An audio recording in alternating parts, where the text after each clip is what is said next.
Moshi Moshi. Hello, I'm Zeb Ramsbotham, and I'm Annie Ramsbotham. and we're the Rambling Ramsbothams. Our journey might be rambling, but we hope this podcast isn't. And today is a special day. It's our anniversary, but not our wedding anniversary. No, It's it's our podcast. podcast. Yeah, podcast anniversary. Podcast anniversary. Yeah, I'm sure there's a word for it out there somewhere. Someone's coined something fun. Yeah, but a year ago this week was our first ever podcast. By the time this episode's releasing, it's almost exactly a year ago. So our very first episode, we uploaded it on June 22nd, 2022.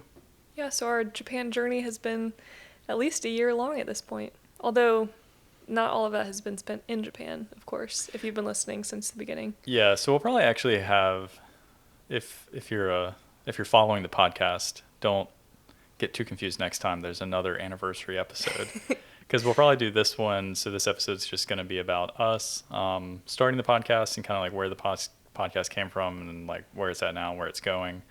And we're going to talk about kind of like a breakdown of some of our first like episodes and kind of some of our first, I guess like thoughts and kind of what we were thinking. Like assumptions about Japan before we got here.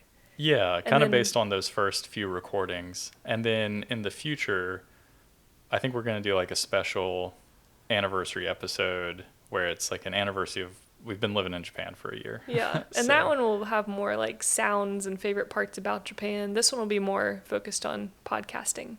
Yeah, but we'll still be talking about living here in Japan. We'll just be rambling as always. But before we get into it, we have an email that I think Zeb's going to read. Yeah. It's from a reader. Sorry, from a listener. I guess you could be a reader if we ever uploaded those transcripts we keep talking about. Yeah, we're slow. But yeah, it's from Sandy. Yeah, a super nice email. And she said, "Hi, I've been enjoying listening to your podcast for the last few weeks, going to and from work. And you both have such relaxing voices. Thanks. Very friendly. I really enjoy how your podcast is casually educational on Japanese culture and tradition, and also a relaxing little adventure through your daily lives. Anyway, just wanted to let you know you have another dedicated listener who is just a random stranger online. Keep up the great work." Thanks, and Sandy. She's coming to Japan to do some stuff. Isn't it nice that, like, I know the internet's kind of a gross place sometimes, but that there are people that are out there that are just, like, cheering you on silently? Like, everybody that's listening to this has some kind of, like, internet fan too. It's just nice that if you think about people that are like quietly in your corner, you don't even know. And it's really funny because recently the podcast has been getting like more downloads. We've gone from like 50 downloads to 60 downloads. Yeah, I mean, we're not, if you listen to us, like you're part of a minority. Yeah. You're in a unique group. But we actually, I mean, it's interesting that as a podcast we do get, I guess I'm surprised by it. Mm-hmm. We talked about that one review where we just talk about our mundane lives. So it's interesting that it's interesting to me that people are interested in listening to what we have to say. But so getting emails like that is really friendly because I mean my day. We don't necessarily obviously we don't do this podcast seeking some kind of please tell us how good we are. No, but it's also like send us an email and let us know that we're fantastic. No, but everybody likes getting nice thoughts in their inbox. So it's always just still so unexpected. Yeah, like it's fun when we get an email because did you ever have pen pals growing up? When I was in elementary school, we had pen pals that were assigned, and I was so excited about it. And my pen pal that was assigned to me never wrote me back. Classic tragedy of your life. I was in second grade. Yeah. So yes and no. Did you have a pen pal? Yeah, I didn't have a pen pal. I don't think I had a pen pal that young, but I can remember. I guess you and your aunt will write sometimes. Well, yeah, but I used to. I don't even know the name of the website, but there actually is a website I used to use when I was fairly young. And it's probably like one of the first things I ever did with like an email address. I can still remember when I got my first email address and I thought it was so cool. I was like, we're on the internet. And I was on a pen pal website and I actually used to email with a girl that lived in Japan. Oh, really? Yeah, because I was really into Japan. So I was into, like stuff, and I guess And my she like spoke parents English, knew. I guess. Yeah, I mean, I wasn't speaking Japanese, so yeah, I emailed this person that I don't remember anything about them. Yeah. I just remember doing that, and then also at one point in high school, I had a pen pal from China That's so cool. through a school project. But I brought that up because it's kind of like that, like when email was first like a new thing, and you would, exchange contacts with someone, for instance, like a pen pal, and then, you would check your inbox, like, oh, like, I hope I got a message today. And of course, some days you didn't.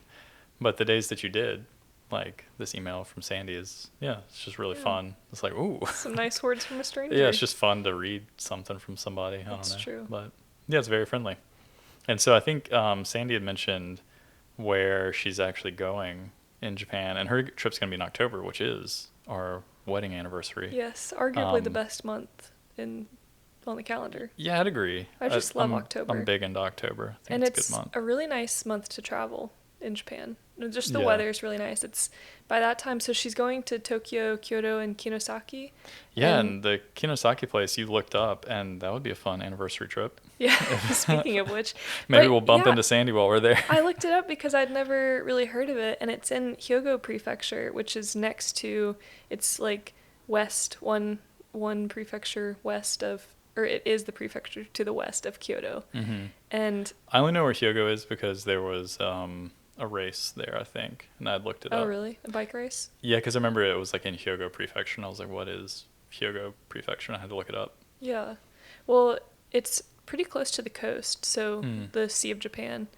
But it's got 7 onsen, and on their website, they do specify, like, right on the homepage that it's tattoo friendly, so that's interesting. Oh, that is. Because yeah.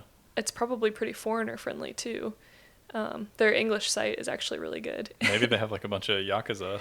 Like, yeah, probably go not. there and there'll be a bunch of gang members hanging out in the onsen over there. But yeah, each of the 7 onsen has like their own specialty.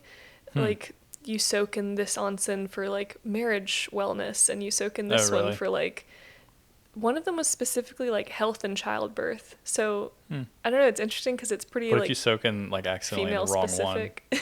Well, I thought I was gonna get married, but now I'm having a kid. I didn't want a baby. Yeah. Yeah, no. The magical water. Is the water different? Well, so. Do they have like different like properties or like different minerals? Yeah, I or think whatever? so, because I think that's like why. But actually, I don't know. They didn't specify like what the minerals were. Just I didn't know if it was like all from the same source, and then they're just like, well, this bath is for this. Well, so on their website it says that in ancient times, when the onsen and Kinosaki were first discovered, they were considered gifts from the guardian deity, and that made the water sacred. And then back then, before you could even get into the water, you had to hike up the mountain first to the Onsenji temple, and once you prayed to the guardian up there, that you would get a yushaku, which is a ladle, and you could only enter the bath with the ladle because it was like your ticket to prove that you had been to the top of the mountain. I think that's a really cool idea. Yeah. Like I wonder if they still do that in some form. You don't have to. I know you can just buy a don't ticket. have to, and you can just buy the ticket, but I wonder if there's still some form of that. It said on the website that they encourage you to still hike, and it's only a 20-minute hike, and they have a gondola. Oh, yeah. So like, you should definitely do it. But I understand like some people are just That's like. just something I would totally like blow money on if I went and visit. What? I want a special ladle. Oh yeah, they said you could buy one in the gift shop too. Oh yeah, see, I want to do the hike and then buy the ladle. It said you can still acquire the ladle, and then it said it in parentheses purchasing through the gift shop or something like that. But they do have a cool thing where you can get stamps at each. I just really like the stamp collecting things, and Japan does that a lot. Yeah, it's pretty big. My new thing is going to be, I have a bunch of stamps from train stations, but I keep forgetting to bring a journal or buy something to collect them. Yeah, we've kind of blown it with some of the places we've been. So like some of the places, the temples, and some of the shrines, we could have gotten. They give you stamps, and the Onsen Society. But yeah, we don't have the booklet. We need to apply for the booklet. But pretty much every train station in Japan has a stamp, and so you can get a booklet, and then any train station you go to, you can get that stamp. So I have like just a loose pile of stamps on papers that's on my desk that I need to tape into a journal. We should do that more, because remember when we were in Monaco and we went and got the stamp for visiting from we visited embassy or whatever. That's a more important stamp. We went to get the passport stamp in Monaco. Yeah. Because since it's part of the Schengen zone, I guess other travelers or people that are European that are listening know this, but I didn't realize that you don't really get a passport stamp whenever you cross a border, only if you exit the zone. Yeah, and you have to like leave and then come back in via like train, boat, or yeah. And since we plane. came through Monaco through Italy, I don't remember. We didn't enter or exit. No, we were staying in Nice. So France. Yeah, we were staying in France, and then we were like visiting Monaco just for fun. And we were like, oh, while we're here, we should get Yeah, we went to their passport stamp. Yeah, we went and got it, and they were Yeah. like, they weren't surprised. I think a lot of people want to get like the Monaco stamp because it's like a tiny, unique country. It's cool, but I guess if you also are like collecting like shrines, you can. But yeah, it's pretty cool. Yeah. So that sounds like a great trip, and hopefully she'll shoot us an email and let us know how it goes. Yeah. In October. Let us know if the magical waters heal her in any way. Yeah. So yeah, we can kind of get into starting out kind of with like a year in review, since this is our 55th episode and we've been doing this for a year, which is pretty neat. I don't know. It's just kind of like a fun personal audio journal, and it is kind of fun when people like comment on our Instagram and stuff, and they're listeners that I can tell they've been listening for a long time. Like I see them comment frequently. Oh, yeah. It's kind of fun to have like a little mini community. Although it is pretty one-sided. We'll talk in a little bit, like hopefully we're thinking of some ideas to make it a little more two-sided community. Yeah. A little more pen pal-esque and less just speaking into the void. But yeah, but also it's kind of nice to just speak into the void. It is. And then people just pick it up. It is because so much of social media is like people just immediately can put their opinions back on you. And with podcasts, we just like say stuff and put it out there. And then if we don't want to, we don't have to read our emails or have an Instagram. Yeah, that's true. I mean, that would be less fun. But yeah, it's a pretty, I don't know, you can protect your kind of mental health with this format. I guess so, of sharing. Yeah, because there's no immediate feedback. It's a bit selfish. I mean, in that there's way, still the whole like numbers game. Like it does do something for me when I look at it and I can see like, oh, we've been like increasing in downloads over time. Yeah, it is fun. It makes me feel good. So I probably should look at it less. But I don't know, it's fun to check. But I always am pretty surprised. I'm like, oh wow, like people are listening to this. There are dozens tuning of us. Yeah. So yeah, obviously, currently, we're here in Japan. Yeah. But where'd we get our start? Well, I guess a year ago today we were in a closet in our American house. Yeah, quite literally. We were sitting in a closet in our bedroom closet. Yeah. And we were doing cats that. Were probably very confused. Yeah, they were like about pawing at the door. Yeah, what's going on? We used to have to shut another door so they would stop coming in there and messing with us. But we had one cat and he would like shove his little paws under the door. Yeah, his little mitts would come in there. So yeah, we kind of got started doing that, and we have like a Zoom H4n Pro if you're in the industry. The industry. You know, if you're a podcaster. Oh my gosh. But we were in the closet because we were only using that device, and it has microphones on the actual device, but they're so sensitive that when we were recording just in the room, like in our kitchen, it was too echoey and like it was picking up random noises. Well, so you could hear the refrigerator humming, and yeah, that's obviously why the cats, if they were like stomping around with their little beans, they would be loud. So yeah, so that's why we went in the closet, and then we don't have to be in the closet anymore because we have nicer microphones that are sensitive but directional, so they shouldn't pick up a bunch of stuff. It was kind of a fun journey because I mean, I guess I got you that recorder because at the time you were like making YouTube videos, but then also you're doing a lot of interview stuff for your job. Yeah. And so I thought it'd be like a fun device that you could use, just like as a hobby. I don't know. I just thought it was neat. So yeah, and also it was just fun. Different. So I was like, oh, I'm gonna buy this thing for Annie. So I got you that actually for your birthday. So technically, it's your recorder. Yes. You were allowed to use it. Now I'm No, the I'm only actually one that really glad that we both use it because I don't know how to edit audio at all because you've been on your own personal journey with audio editing. Yeah, thankfully, honestly, maybe the listener's going to hear me say this and they're going to be like, that's factually not true. I think we've gotten better at recording and I don't feel the need to edit as much. in the first episode, I think I did a lot of editing. I tried to remove a lot of and also we used to do not like retakes, but we would say things and then we'd have to like re-say it we would and do then a lot cut of stuff out. Like we wouldn't, not that we prepare a whole lot now, but we do write down things we want and things we want to mention and like kind of a bullet point list, and we didn't really do that before, and so there would be a lot of like pauses and or there'd and be also like I think it was just asides. maybe like we just weren't used to it, but now we are more used to it, I think. So it feels hopefully more conversational, and hopefully we've gotten better at just speaking. I don't know if that's someone listening to this is like, that's, you guys need to stop it.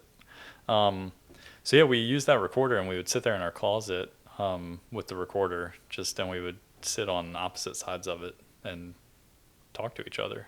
And that's how we did have like a step in between with some cheap microphones that eventually at work I was talking to a guy, and I was telling him that we had started doing this, and I was like, I'm looking into microphones, and at where we work they would buy speakers and like music equipment because they often used it to make announcements and stuff. And he told me, sometimes we'll buy a speaker and it'll come with like a free cheap microphone and XLR cable. And so he was like, why don't you can take some of those and just use those. So for a little while we did borrow a couple of those, and so we'd stand there like holding our little microphones. They were okay, except my voice is quieter anyway and yours is louder, and then our microphones were like different sensitivities. Yeah, they were different brands. And so it was kind of like one would be way louder than the other. Yeah. Kind of weird, but... So sometimes we would do, we had a few issues. But overall, I mean, and I guess why did we start? Oh yeah. Why did we start a podcast?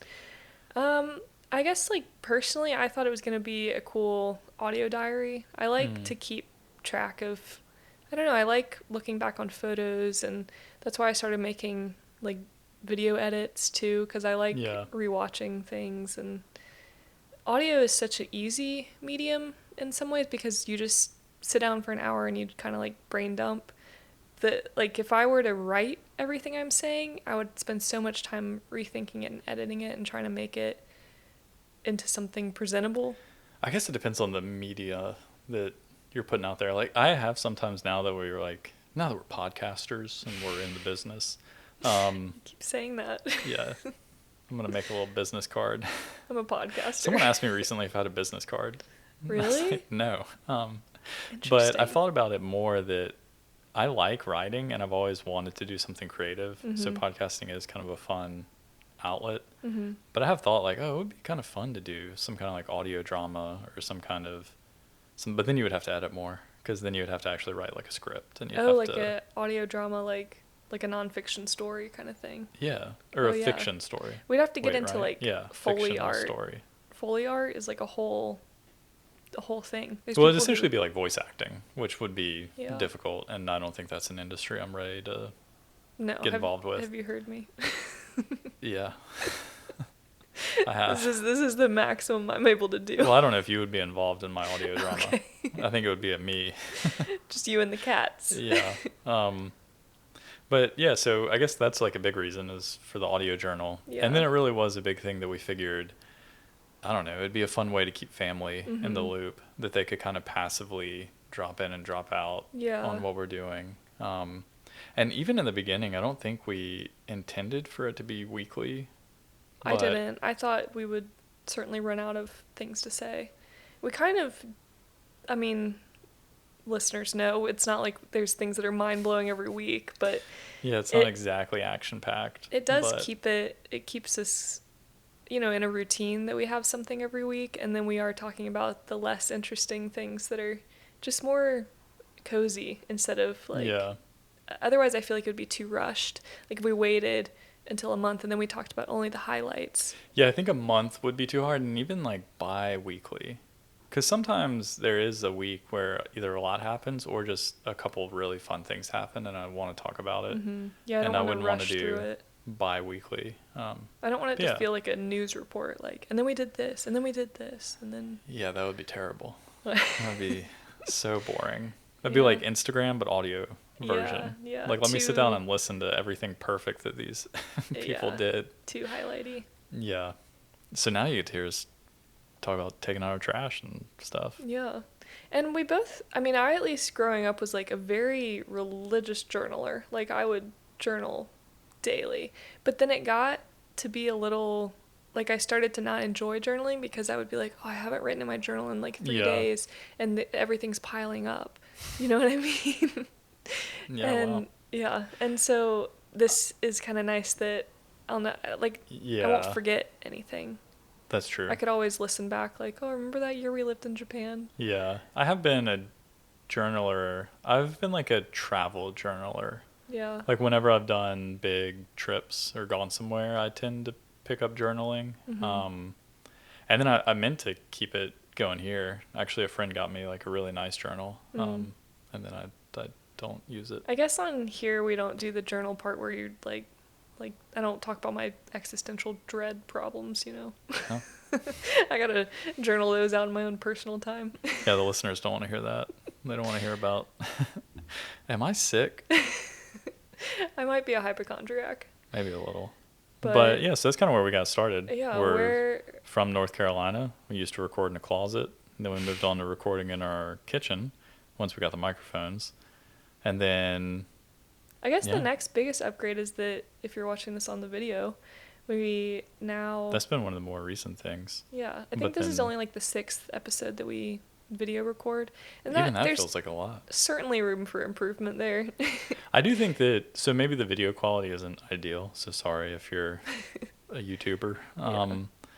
But I think actually video has helped us speak better.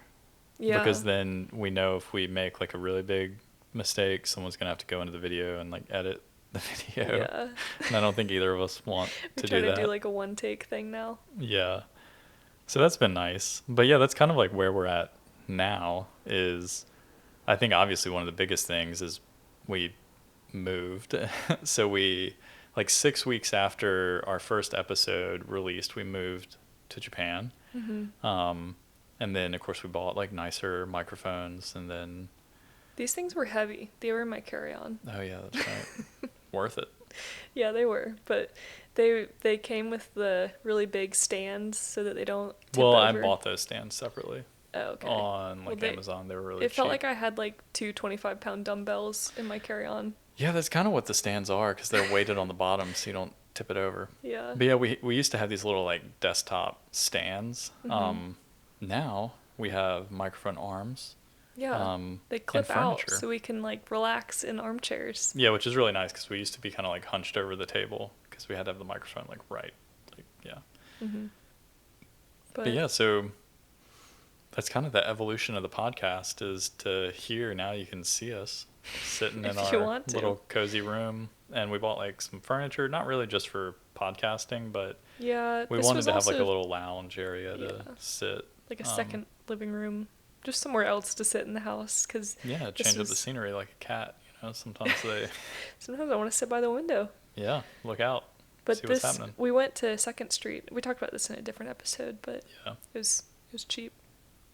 Except Yeah, so for we got a bunch of cheap furniture, and then we got a bunch of. I don't think we ever mentioned. We said like, guess what item in this room is the most I expensive, forgot about that. and it was actually the lamp. Yeah, the lamp. So if you go on the YouTube, if you're on the tubes, and you see all of our furniture in here, the lamp is the most expensive thing. But worth it. I think it's because the wood, it's like carved. I don't know. Special wood. I don't know. But Yeah. the little couch thing that I'm sitting on was probably the cheapest thing, surprisingly. Yeah, I mean, it was like $30 or something. If that. Yeah. Yeah. But where are we going with the That's a good question. with everything, but with the podcast? So I think where we're going next is, do you want to do like a little recap of the first few episodes, and then we can talk about future things? Yeah. I guess in the very first episode, like, we talked about our excitement to move to Uchinada and Japan, and I don't think any of that is really different, or when we moved here, it's not really that unexpected, which is nice. I was kind of afraid that we would get here and it'd be completely different from what I thought. And I did talk about my excitement to ride bikes in new places, like the Japanese Alps and along the coast, and we've been lucky enough and if you've been listening, to do both of those things. You know that, we've done a lot of that. I think it's pretty interesting just looking back at that first episode, because we were like, I can remember being so excited that we found out we were going to be living in Ishikawa. Yeah, which was our Kanazawa top. Was our top. Yeah, our top prefecture that we wanted to be in. I was admittedly a little bit disappointed that we weren't in Kanazawa. Yeah, in that first episode, though, we didn't know yet. We just knew we were going to be in Ishikawa. So we knew like the prefecture, and so we were really excited about that. But then that did kind of add, I don't know. I mean, I guess it's just natural. Like, maybe that's human nature. Every time you figure something out, you're like worried about the next thing. So like, oh, we figured out we're in Ishikawa. Like, oh, where are we going to be in Ishikawa? Yeah. But yeah, that was a lot of fun, because that was like a pretty, I don't know, interesting time, I guess, in our lives, because it was all becoming so real. Mm-hmm. Like, before everything had been hypothetical, but then at that point it's kind of like we got contacted and we know we're going to Japan and we know which prefecture we're living in. So it was starting to get pretty serious. And still so much uncertainty though, but yeah. We were wondering in episode 2, like random things, like if you can see the beach from your school. Yeah, and you can. So that's from the second floor. I think the third floor. The second floor you kind of still just look out at the dune, but then the third and fourth floor you can see the beach. And we also talked about like the train between Uchinada and Kanazawa, and we still haven't taken a bike on the train, but it is true that you can take only in the second car, like in the back car, and only seasonally. So I think it's funny because one of the things we talked about was like, oh, won't it be so nice that we can take our bikes on the train and then we can get off and like start a ride from somewhere different. Yeah. And then it's just in reality that would be so inconvenient, because there is like a really nice bike path that also kind of follows the direction of the train. Yeah. So it's just so much easier to just ride your bike into town or ride your bike. Yeah, it's not as complicated. If you live in a city and you're listening, then you probably know this, but like starting a bike ride from the inside of a city is really inconvenient because there's so much traffic, and so you have to get out of the city before and then you it's can also really like relax. We're in the more suburban place right now, so if we rode our bike or we rode the train anywhere closer to Kanazawa on the train, it would be more inconvenient. Yeah, it would be less convenient. But at the time, we were like, "Oh, won't it?" Yeah, so we're actually in a great place for starting bike rides. I mean, yeah, there are times when it would maybe shorten my ride by 30 minutes to start from Kanazawa, and like I could go 30 minutes farther, but it just wouldn't be fun to. Yeah, and in reality it's not worth it. No. But then some other funny things we talked about was the dinosaur park. Yeah. Which we did get to see. So Annie was like really excited about seeing this dinosaur park that was listed on Google Maps, and random. We did get to see it. And then since we've seen it, it's actually been torn down. Yes, unfortunately. So we did make like a little reel about it on our Instagram, like way back in August. That's true. So the dinosaurs are preserved in my videos a little bit. But they're no longer in the park. No, and I guess I understand because while we were there, the dinosaurs were a little rusty. Like they were a little janky. They'd definitely been weathered. The weather had not been kind. And then there was this really cool, very long slide.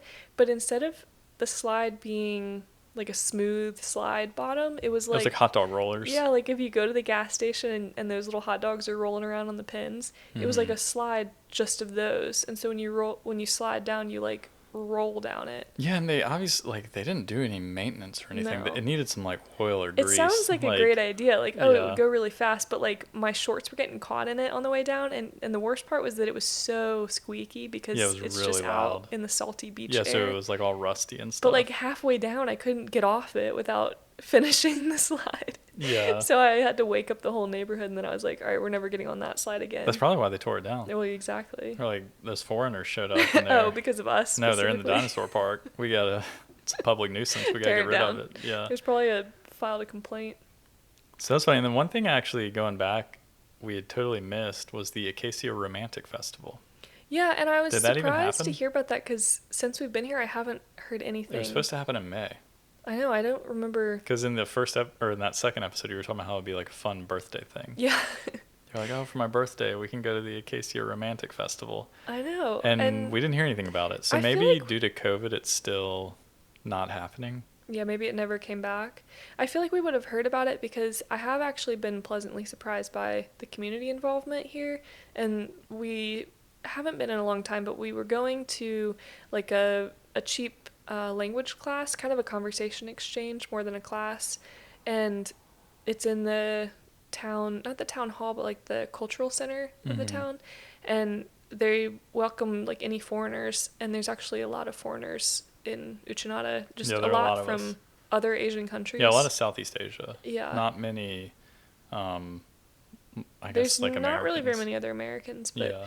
but they are pretty active and they message in our group chat often about like flea markets and beach cleanups and like there was a game night that I went to the other night, but yeah, I didn't hear anything about the Acacia Romantic Festival. Next year. Yeah, maybe. So then just one more thing from one, like that episode 2 that we talked about was packing. Talked a lot about packing. I feel like we did pretty well. I think so too. I don't know if there's anything, I mean, now it's been so long that there's nothing really that I miss or that I can think about that, oh man, I wish I would have packed. Well, we bought a lot of things when we came over here. Like we purposefully didn't bring all of our trinkets and stuff, and so we saved a lot of money going into this, like knowing that we would be buying curtains and a couch and stuff like that. Yeah. Yeah. So I don't regret like, oh, I wish I had brought my, I don't know. Like I wish that we had our espresso maker here, but no, I don't wish that I brought it on the plane, you know? Yeah, that would have been a bummer. And yeah, even that, I don't like, I guess I'm excited about when, and also it was nice, but it's not like a super nice one. Like when Annie says espresso machine, it was like $80. Which isn't like it was more than cheap. that. Maybe $100. Well, it was a wedding present anyway, so we didn't. So it's not cheap, but it's not, you know, like one of the crazy ones that was like thousands of dollars. Yeah, where you We're can, not like, talking open your about own some kind of cafe. like machine that we left behind. No. I do miss we had just bought like a nice mattress, and I miss that. But we've been talking about that recently. So we can talk about that. That another thing we had talked about in some of those beginning episodes was if you take on your predecessor's like furniture and stuff like that. So my predecessor did leave some things, and in one of the emails he had mentioned, that none of them are like aesthetically pleasing or very nice, but they're all kind of like functional. Yeah. And that proved to be true. So we actually still use the futon that he left, and we still use some of like the cookware. He left a coffee table. It's true, don't really use. It's actually this coffee table right here. Oh yeah, he left these like folding chairs, and I used them initially when we didn't have a couch. We first used them, because we hadn't bought any furniture yet, so that was nice. Yeah. But the futon, we keep talking about. We're like, oh yeah, like it's been almost a year, and we definitely miss our nice mattress. I wouldn't have brought it. I just probably would. I mean, I don't think we could have put it on a boat. Well, you can put stuff in a shipping container and bring it, but we didn't know how long. That would be a little, too much. And maybe. It's not worth it. So I would have probably sold it and then bought a new one here, but yeah. Which I guess we still could do, but it's just hard to know what is like worth it and what's better to just like leave in America for if we go back. Yeah. Or when we go back or whatever. But I would say actually with the packing, when we shipped our bikes, which was really convenient, but we used bike flights, which I would use again, and they're very convenient for like domestic and international bike shipping. But I didn't realize that it's only bikes, like only bikes and bike stuff. It's like, I think it's due to their insurance and then also due to customs. Yeah, like you're it's only like allowed an import to do thing, which I understand now. But at the time, I was like, this will be great. I'll ship my bike and then I'll just like throw my shoes and bulky coats in there because they won't make it that much heavier. Because that's what we did do when we were traveling in Europe with our bikes, because we were flying with them. Yeah, so we used them as like a carry-out, check bag, and we would put extra like bulky stuff in there. And if you do that, like if you check it as a item, if we had flown with them, we could have done that. Yeah, it just has to be under 50 pounds. Yeah. But shipping is different because for whatever reason it has to go through customs, I guess because it's unattended. Yeah, and they open it up, of course, and they like look at everything, and if you have stuff in there that you didn't declare, they're going to want to know. Right. And so I learned, so Zeb had already gone, and that last week before we left was so stressful for me, like packing up the rest of the stuff. And I was like, all right, I have all the things together. And my dad was very nice and drove me to the airport very early, and I was like, okay, the only thing you have to do is take these 4 boxes to the UPS store, and like everything's packed and it'll be fine. And he was like, yeah, don't worry about it. And so I get on the plane, and then when I get to my like my intermediate stop on the airport, I had like an email from Bike Flights, and they were like, yeah, so you're gonna need to take all this stuff out and then you can ship it. And I was like, what? I like don't even have the bags. Like, I'm not gonna be able, not that my dad's incompetent, but I didn't want to like ask him to do all this like for me. An extra step that he obviously didn't plan on. And I did have to ask him, like, can you just take all this out and then repack it and ship it? And he did, and it was very nice. But yeah, that was stressful unnecessarily. So if I had just known. Yeah. And then, of course, we were also, I mean, I was pretty not concerned, but I was pretty interested in, what is my work life going to be like? And then it's also interesting because you can look at a town on Google Maps, but, you know, it's very different. I can still remember, I mean, it's only a year ago, so it's not like it was that long ago. But I remember, like, getting off the train and figuring out kind of, like, where we were. I can remember the first time I walked from the train station to our apartment, and thinking, just how like interesting everything was. And it is like, wow, I'm like, and especially those first few days, because I was the only one here. Yeah. So it was just like in our apartment. And it's like, dang, like I'm really just over here. Like. Yeah. I don't know. So it's really exciting to get, I guess, like the journey underway once we got here. But yeah, just kind of thinking about like, where are the grocery stores and what's it going to be like walking there? Oh my gosh, and the grocery store used to take me so long. Like, figuring out the grocery store. But in one of the episodes you had mentioned, you know, you were looking forward to being able to like walk to a grocery store. Yeah. Because where we used to live, the grocery store was a 25-minute drive. Yeah, one way. One way, yeah. So it was like an hour just to go there and then back. But because I don't know if this is only an American thing, like I don't know if this is the case in Australia and Europe and like other Asian countries, but here at least the grocery stores are not really built for you to get this like big cart and load up for the week. Like, yeah, in America you buy kind of bulk groceries and then you go to the grocery store maybe like once. Well, I guess we live pretty rurally, so rurally we would go once every 2 weeks if we could. Yeah, like once or twice. Yeah. I would try to buy like heartier vegetables that would last, you know, or just like frozen veggies. Like I would buy salad stuff, but then we would eat the salad stuff first, you know, like we would strategize a little more and only go 2 weeks. And it was inconvenient in some ways because if you ran out, it was like, okay, well, maybe if someone's in town, they can pick up some butter, but I'm not going to drive an hour to get butter, you know, but.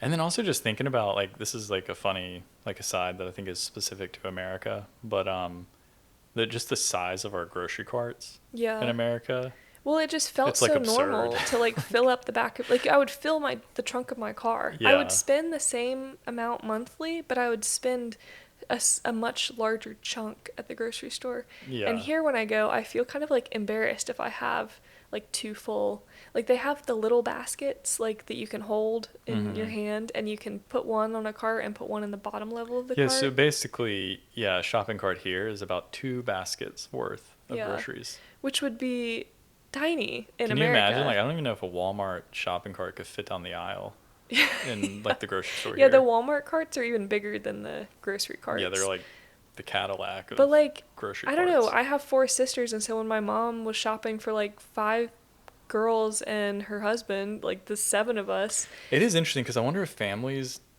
does the mom, I mean, this is like stereotypically I've thought speaking, about this too, like does the mom just have to go to the grocery store all the time? Yeah, like does the parent go every 3 days? Like I don't know how they do it, because when I go and it's just the 2 of us, I can hardly buy a week's worth of groceries because I'm like overflowing the baskets. I guess it is convenient that we are like close to the grocery stores, so you can go more often. And a lot of people do like, they have the meal delivery things. Like our neighbor does that, and a lot of people at school, they have like bento deliveries. So. And I have gotten better about like buying, I don't know, strategizing more, so I don't have to go back at like every 2 days. Like, oh, we're already out of this because I didn't realize. So I don't know. It feels like when you're in college and you're learning how to buy food for yourself again. But it's gotten much better, and I know where things are, and also we talked about this before, like kind of finding new staples that are cheaper. That's true. The foods that are cheaper here and more convenient. But it's interesting. We were like so excited about living here in those first episodes. We were like really happy with the placement. And I think that still holds true. Yeah, I still really we didn't like get it. here and like our hopes and dreams were like crushed. Yeah, thankfully. It was like really nice because we got here and we're like, oh yeah, it is. It's really sweet. I still really like our apartment because there's so many windows. I really like that I'm glad part. that we went with this one instead because we walk by my predecessor's apartment every time we go to the station. And I mean, it looks fine. There's nothing wrong with it, but it is smaller I just like this and one less more. windows. Yeah. Yeah. And then everything with work turned out pretty well too. Like I really like pretty much all my coworkers. It is kind of funny because I don't think that it's hard to describe the high school because it's kind of like something you have to experience because, you know, they described it to me and about like what classes would be like and stuff like that. And maybe in the future, one day we'll talk about it more. But it is interesting. It's hard to describe what the school I'm teaching at is like. So once you experience it, it's an interesting place to work. Well, I guess just the students are less personally motivated than maybe you would have expected. So. Yeah, so I can see how like maybe a bunch of ALTs, they get kind of like fired up and they're like, oh, I'm going to go over there. And especially if you're really into teaching. Yeah. Which I think is maybe why they don't necessarily hire like specifically well-qualified teachers. Because if you're really fired up and teaching is what you want to do, you might have a really rough time, especially if you got put at a school like the one I'm at. It would be maybe a bit of a jarring experience. But I have thought about it that I don't know what like high schools are like in America now. Because I was thinking about it today. I was in high school 15 years ago. Old man. So I don't know what like what's high school like today, you know, like post-pandemic and stuff. Maybe in America it's not too different from what I'm experiencing. I mean, but in every country there are schools that the kids there are like very driven and very like, I'm going to go to the best college, so I'm going to try as hard as I can. And schools that they're like just trying to live another day. Like, I don't care about my grades. Yeah. And the whole spectrum. So. Yeah. And then we have experienced, you know, the full cycle of weather now. We've had Actually, not yet. I summer, feel like. And then we've had, well, I think in August it's pretty dang hot. No, so like, it's June. It's mid-June right now, and we got here like a month away from now. And apparently the rainy season is supposed to be... Look, I think the rainy season is a bunch of, I don't know. I don't know how to say it. I just don't think... And be nice. I think that... I don't think the rainy season... Maybe it hasn't been intense yet, but it's been just normal. Like Yeah. Like I would say the rainy season was winter. Yeah. The amount of precipitation that we got in winter, and then honestly... the amount of time that we went without seeing the sun and how much it really did. The winter was very difficult. You would look at the forecast and every single day was rain. Yeah. And we have had rain, and I know like the rainy season, and maybe a Japanese person would probably tell us like the rainy season's not here yet. Like, yeah, maybe. You wait. It might be because we're from Western North Carolina and like the summers in Western North Carolina are pretty rainy. Yeah, like, we get a thunderstorm every single day. Yeah, like almost like clockwork. It's not that the day is rainy, but you can expect an hour of rain almost every day. And then it'll clear up and it's sunny again. So it's not like dreary, but it just rains a lot. And I feel like it's like that here, even less. Like we did have a lot of rain on, what was like Friday? Yeah. That day I was like, oh, maybe the rainy season's here. Well, so it now rained I'm almost wondering, all day. like but maybe... then it cleared up and it was fine. Yeah, maybe the rainy season hasn't started yet, and so now I'm probably jinxed us, and it's going to rain like all week next week. But yeah, but that wouldn't be uncommon because that also happened back home. Yeah. You know, sometimes we would get stuck in a cycle where I remember when I was living in Pisgah Forest, there was like 3 weeks where it just rained all day, every day. Yeah. And we had the crazy flooding and it is a temperate rainforest in North Carolina. Yeah. But so yeah, I'm not impressed by the rainy season so far. But the winter was pretty impressive. It was. And the summer, some days were pretty like oppressively hot. Yeah. Like you would go outside and it was just like sweltering. Oh my God. Like, yeah. Especially when I first landed in Tokyo for orientation. I can remember it was like 5 a.m. because I was like jet lagged and I was awake. And of course at 5 a.m. the sun's up.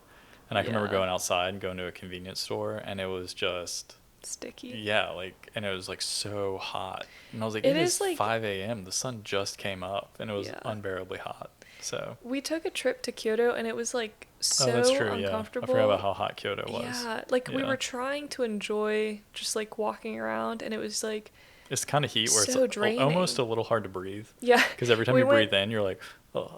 We went to that temple, and I just remember like just being like embarrassed by how much I was sweating, like the kind of sweat where it's like dripping down your arms. Yeah. But anyway. Yeah, so the weather turned out just almost like we expected. But so yeah, far. So everything's we'll let been you know good. on the anniversary episode if that's still the case. Yeah. If this next month isn't wild. That's kind of like where the podcast came from. Yeah. So if you're a long-time listener, thanks for listening. Thanks for being here. Because that's really cool. And sorry you just listened to us just kind of recap our year with podcasting. Year in review. And if you're a new listener, now you kind of know like how we got our start, and you can go back. I think the first 6 or 7 episodes we were still in America, and we were talking about kind of the imminent move, and we were kind of like finding out clues and trying to piece together what our life might be like in Japan. Yeah, the audio quality is a little not as great, but yeah, it's not ideal. It's not bad. I mean, it's listenable. But I hope, yeah. I do think if you haven't heard any of the initial episodes, the field trip one was fun. It was at least fun to make. Yeah. It was the first episode where we were recording like kind of out of the closet, out of the studio, quote unquote. And then kind of from there, from those first 6 or 7 episodes, we moved to Japan, and kind of from there it was us living life here, which is where we're at now. So we kind of touched on that earlier. And so where are we going? Yeah. What's the future of the Rambling Ramsbothams now that we're a year in? Yeah. So I guess Zeb and I have talked about how it would be fun to one day have this podcast at least pay for itself, like pay for the platform hosting fees and the website hosting fees and stuff. And so we have talked about doing a Patreon type thing, and part of me feels like uncomfortable, asking people to like pay money to listen to us when I'm already shocked that they even listen. Well, yeah, but of course, like this, like the ramble, like this podcast, would always be free. Yeah, would always just be on your feed. We also don't really like, I guess like advertisements and sponsorship type stuff. Well, we haven't pursued any because we're not. But also, I don't know if successful I would enough yet. if we had the opportunity. It would be more ideal to just have like a Patreon and have it be like fun. So that's kind of the avenue we've looked at. Is we've thought about maybe creating a Patreon, but then we would need to think about things we could do that actually did offer some kind of like substantial value. Make it worth it for you. Yeah, you could feel like you were getting something cool out of it. And some of them would be fun for us, I think. Like earlier when I was talking about making it more of a two-way kind of experience and meeting some of the people that email in and stuff, that we share a lot of the same interests, it seems like. And so I think that having like a monthly, or maybe more frequent, a monthly chat, like a live chat where everyone can get on. Yeah, some kind of like Q&A, like if you have questions, or just honestly just sitting and like chatting. And if you like want to know anything about Japan. Yeah, like a hangout. Even like another thing would be like a monthly postcard mailing, like pen pals, like you said. And there's another content creator that we like, and she does Polaroids, which I think is a really good idea. And we do have a Polaroid camera here. We keep neglecting to buy the battery. Well, we can't find the battery. We just need to buy it on Amazon. Yeah.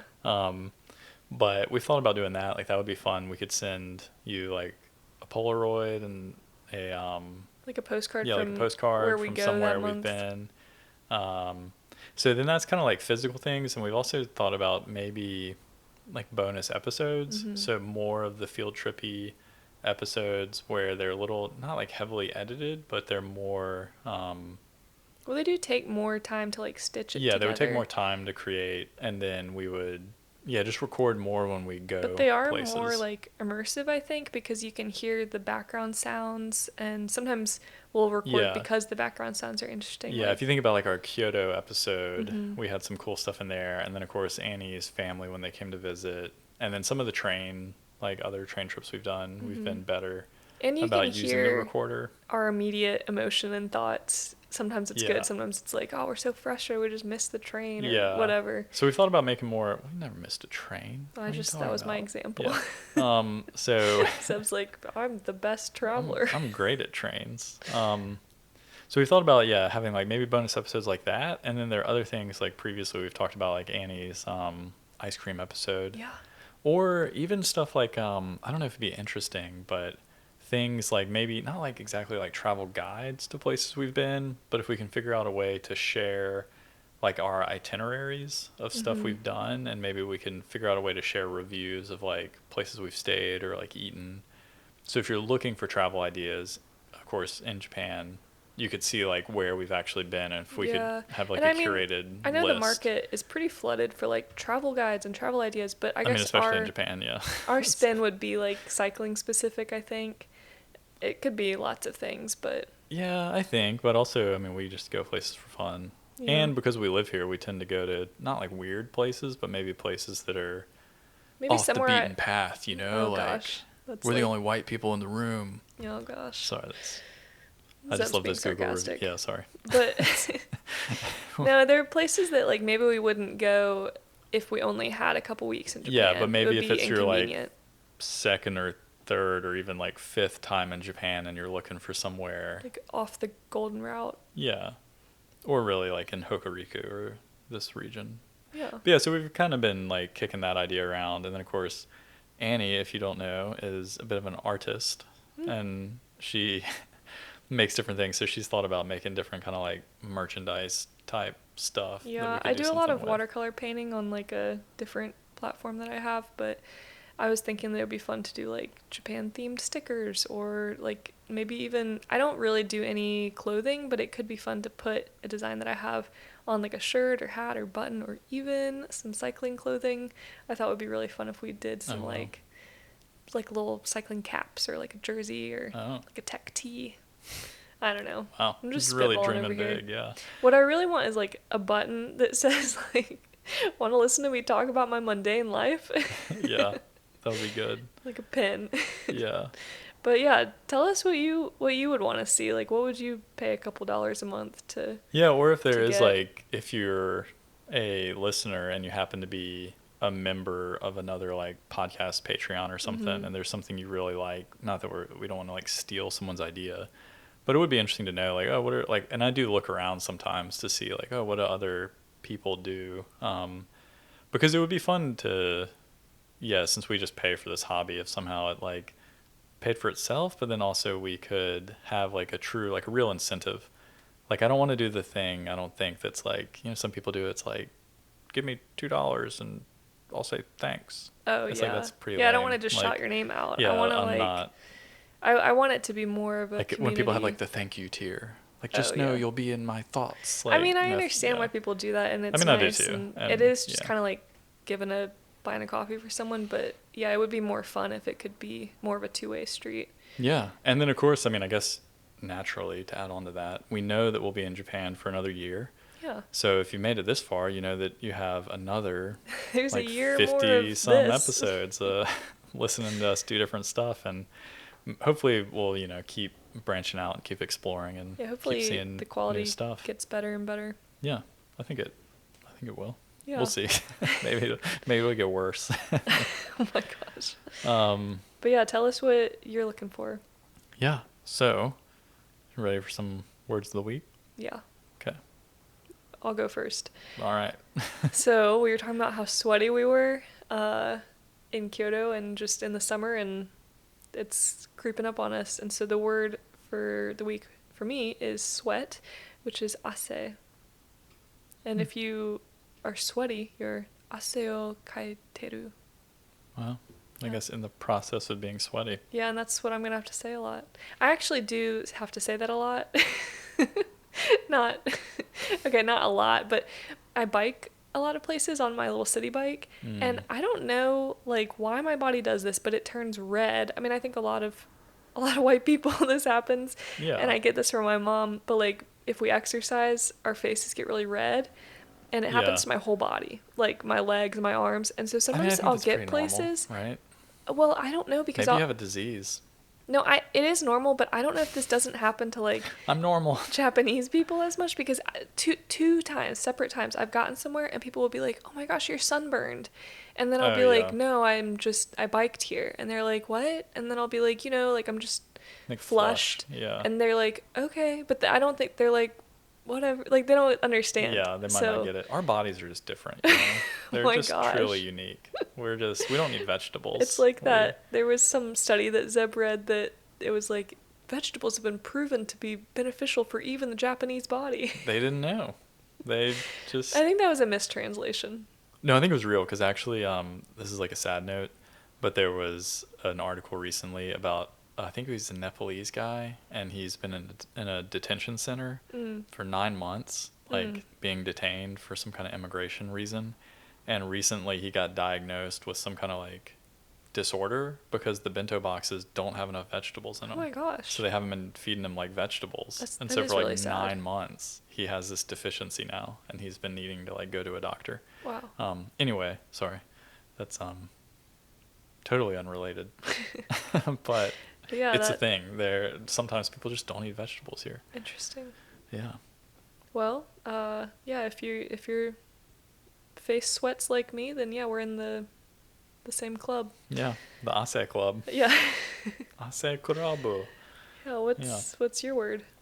So mine is shunen, which is one of the Japanese words for anniversary, because it's our 1 year podcast shunen. I feel like that's probably not the katakana for podcast. Maybe it is, but... Podcast. I think it... Yeah, there's maybe. another word for anniversary, kinenbi, but the only time I've seen that is I think that's like wedding anniversary, wedding, isn't it? yeah. I think this is like... I think shunen is just like Annual. Anniversary. Yeah, I was trying to find the answer. I couldn't figure it out, but I'd love if somebody knows, like, why you can't just use shunen for wedding anniversary. Special. It's different. Yeah, it's special. It's a ceremonial thing. Magical. Special, magical moment. But yeah, this is our podcast anniversary. Yeah. So if you've made it this far, really appreciate you listening. Appreciate you. Yeah. Thanks for sticking with us through all of this. Yeah, and you have a whole, at least another year to look forward to while we're still living here in Japan. Yeah, we'll keep the party going. Yeah, so don't forget to write us a review or send us an email. Yeah, ramblingramsbothams@gmail.com. And definitely send us an email if you have a specific question about, I don't know, anything related to, because we'll do like an anniversary of actually living in Japan. Yeah, any life in Japan questions. In August. So yeah, if you have some kind of something. Not that we're ever that equipped to answer them, but it's fun to hear those questions. Yeah, if you need to know something about our mundane lives, try to answer. You can ask us, what days do you take the trash out? Are bike tires burnable garbage? Yes, we can answer all are. kinds of questions. Anyway. Yeah. All right, well, we'll see you guys next week. Thanks for listening. Bye. Bye.